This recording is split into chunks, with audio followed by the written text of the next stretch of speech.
Hello, friends. I'm Adrian Menezes from Mumbai, India. Good morning and welcome to Pathways of Hope.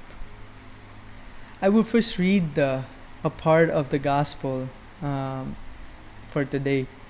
Our Gospel is from Mark chapter 7, verses 1 to 8. The Pharisees and some of the teachers of the law who had come from Jerusalem gathered around Jesus and saw some of his disciples eating food with hands that were defiled, that is, unwashed. The Pharisees and all the Jews do not eat unless they give their hands a ceremonial washing, holding to the tradition of the elders. When they come from the marketplace, they do not eat unless they wash. And they observe many other traditions, such as washing of cups, pitchers, and kettles. So the Pharisees and the teachers of the law asked Jesus, "Why don't your disciples live according to the tradition of the elders, instead of eating their food with defiled hands?" He replied, "Isaiah was right when he prophesied about you hypocrites, as it is written, 'These people honor me with their lips, but their hearts are far from me. They worship me in vain. Their teachings are merely human rules. You have let go of the commands of God and are holding on to human traditions.'" This passage has Jesus rebuking the Pharisees again. They come to find fault with him, with his disciples, his ministry, and he points them in the right direction if they're ready to listen. They ask him why his disciples would not follow the tradition of the elders.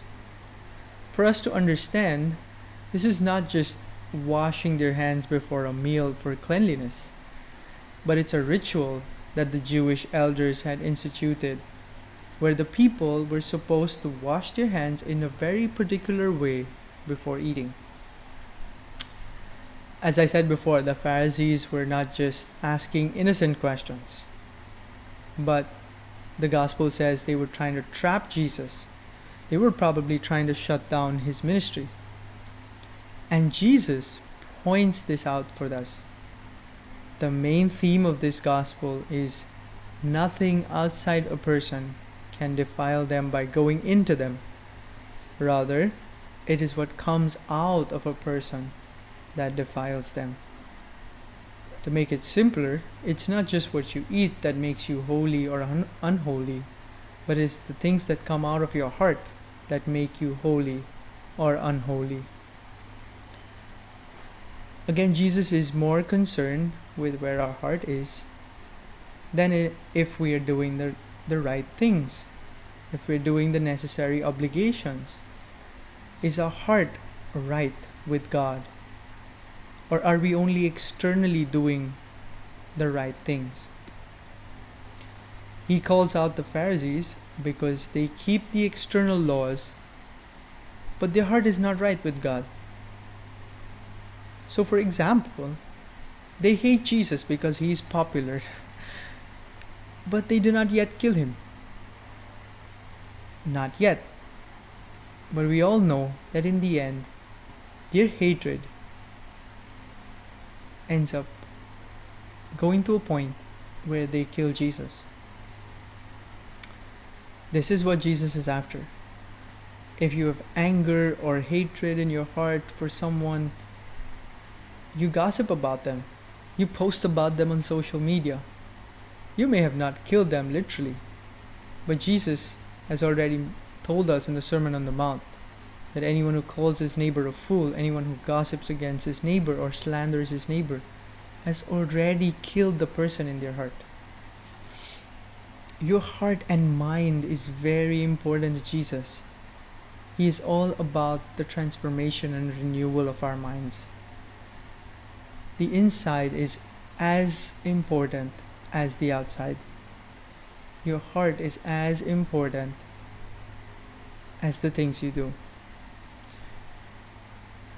We spend so much time thinking about our externals and how people see us that we forget sometimes to look beautiful on the inside. God looks at our heart. This is a passage that might seem difficult for some of us to hear, but this is actually a passage that should encourage us. God values who you are and is working in you to change your heart and mind, which are eternal. Our body will die. The way people see us will fade away. Our fame will be of no use when we die. Our money, we won't take that with us when we die.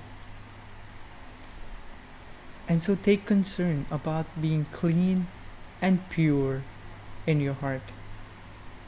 And we can make a difference in this world by doing this. By reminding the world to focus on the internal and not just on the external. If you've been blessed by this reflection, please share it with your friends and family. Once again, this is Adrian Menezes from Mumbai, India. Thank you, and God bless you.